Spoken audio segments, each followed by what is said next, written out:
What's up, everybody? We're back, Boulder Station. We're going to be doing a little bubble craps experiment today. I got $10 going in, and I'm going to be playing all the lays.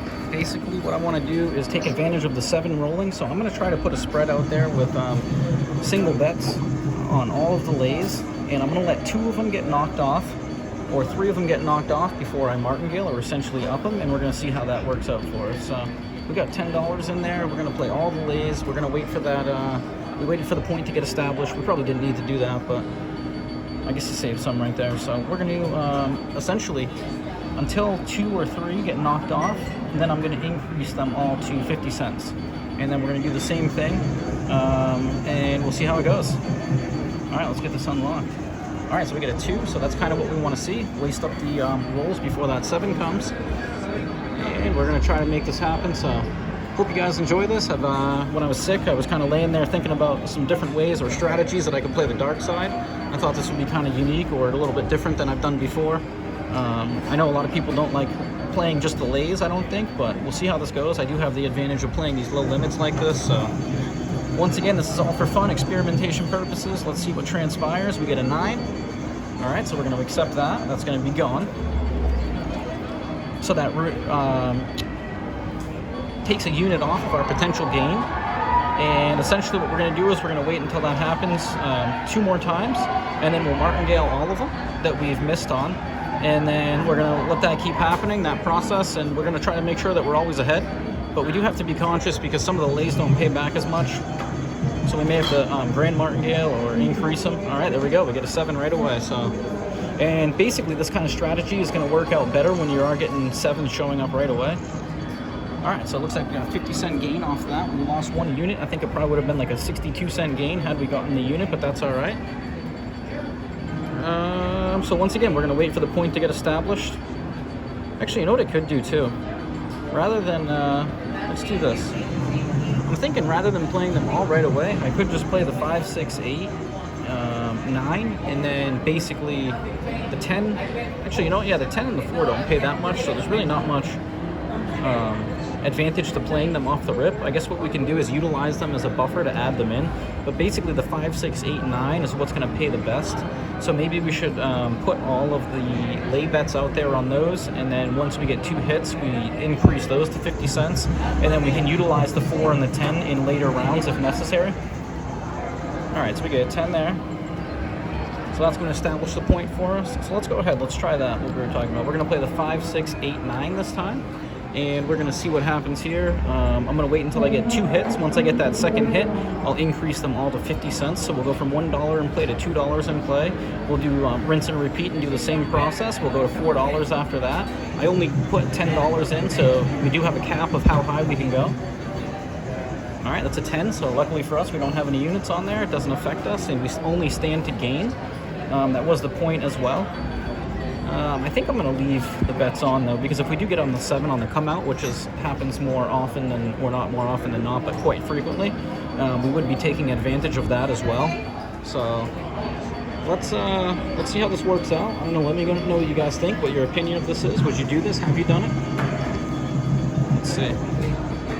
All right, there it is. All right, so we're going to get paid there, and that's what we like to see. So that's going to bring, what do we get back? 68 cents on our dollar. So that's going to put us up to 11.18, which isn't bad. I mean, considering how often I get my the point gets hit whenever I'm pressing, or I have the playing the dark side, the point will get smashed, or if I'm pressing, you know, we get that 7 out all the time. So hopefully this is a way to take advantage of a dark side table. Oh, there we go. All right, look at that, picking them up. Glad we're doing on the come out roll. Another 68-cent win right there. All right, so already we are at 11.86. We are in for 4.5 minutes at this point in time. We haven't had too much resistance yet.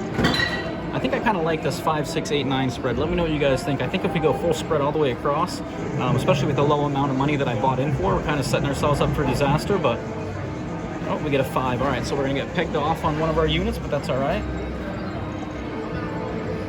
All right, so I was going to repeat, but I think, like I said, I'm going to let them come down until we get the next hit on it, and then we'll go to 50 cents each. It could get pricey rather quickly, depending on what transpires, but I think we have enough cushion to withstand it. We'll see.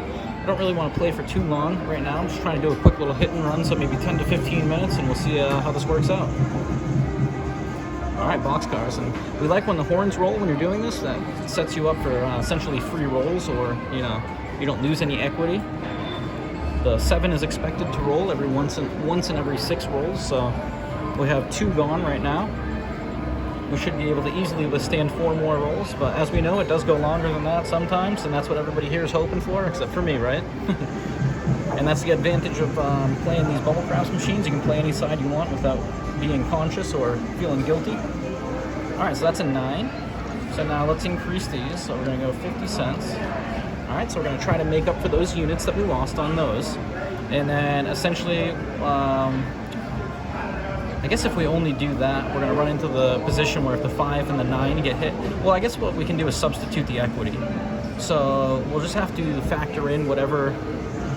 If the 5 and the 9 do get hit, we'll have to factor in, maybe we'll spread the equity across. All right, that's an 8.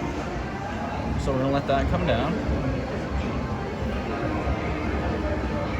And I guess essentially, we should do that, huh? Let's try it like that. Let's see how that works out. But yeah, I'm gonna go home, think about this, modify it, try to,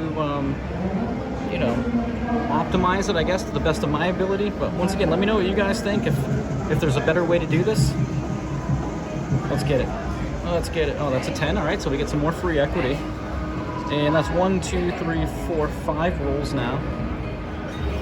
So if we do get a hit here, we should be back above where we were before, at a new all-time high. But once again, I'm trying to think of ways that I can do to be more flexible when playing. I've been playing the dark side with the don't pass. I went on a good run over at Green Valley Ranch that I'm probably looking to continue here soon. Ooh, that's an 8, so that's gonna get us again on the 8. We lose 50 cents on there, so we're supposed to go to $1. Let's see. What I think I want to do is add that, and then what we need to do, add. So let's go like that. I guess we'll do like a an increase, like a ladder. Not necessarily martingaling at that point, but you're exchanging the equity for one number for 2. All right, let's get it. Positive vibes. Here we go. All right, 10. So we get some more free equity there.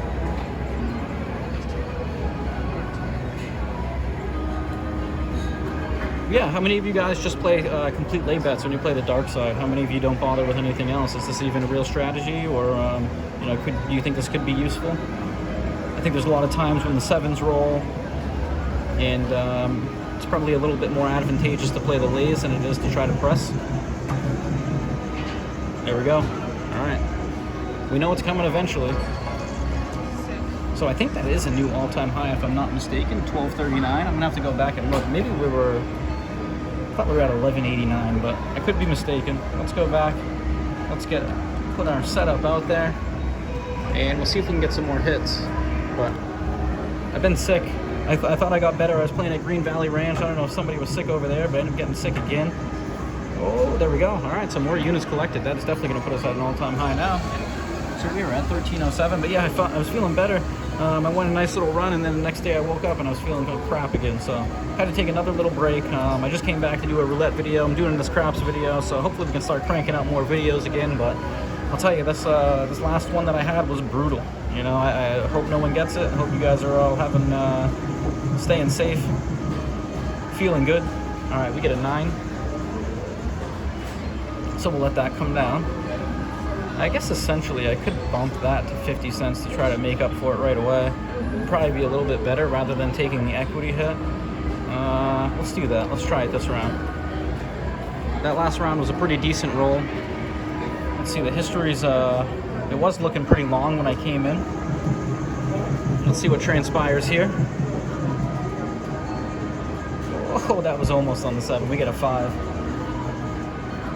Alright, so now that would have been the second hit anyway, so alright, we're at a $1.50 bet. We have 1107 in the bank. Once again, we started at 10, and we'll see how this goes. But yeah, I don't know, maybe maybe it's more advantageous to just do the 6 and the 8 like this rather than doing the full spread. I mean, if you do the 6 and the 8, I guess you stand to gain less, but you could probably mitigate a lot of the variance associated with playing a high percentage of numbers that are going to hit like this. The 6 and the 8 do hit frequently, but I mean, if you're waiting until one gets hit, or both get hit to double and then keep increasing, essentially martingaling the 6 and the 8, I imagine you could withstand the variance of a pretty long roll. So right there we have a 4, and that's what we like to see. We don't lose any equity. If we did, we'd lose it on the 4 and the 10, and the negative thing about that is it doesn't pay anywhere near as well as the numbers we are playing. All right, so that's going to be a 9. And what I think I'm going to do is I'm going to... Actually, you know what? Let's go like this. Let's, instead of adding $1 there, let's spread out the equity there and there. Once again, it does pay less than 1 to 1, so we do have to be conscious that every time we increase, if we're not at least doubling, then we are losing a little bit of the equity, but that's okay. You know, essentially, I think on the 5 and the 9, I'd want to be going to, you'd want to add, rather than 50 cents, 75 cents to try to make up for some of that lost equity. All right, that's a 9 again. That's not what we want to see. And now, so we're going to lose 75 cents there. So let's repeat it. And then essentially, we would have to add 75 cents to that. Instead of doing that, let's go like that, that. And then let's add 1 to that 9 because we don't think, hopefully it won't come again. We do see a lot of repeaters when we're playing craps though, so sometimes it can be scary. It looks like I see a good amount of 9s out there, so maybe they'll go cold. Who knows? We're waiting for that 7. Let's get it. That's an 8. All right, it's not what we want to see.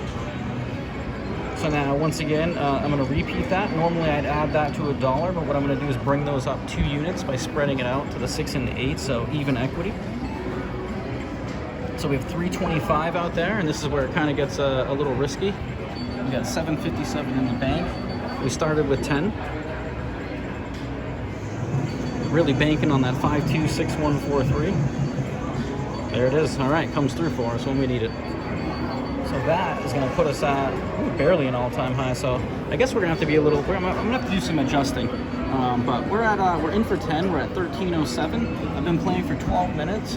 I'm going to have to recalibrate this approach. I think I'm going to have to be doing a grand martingale when doing this.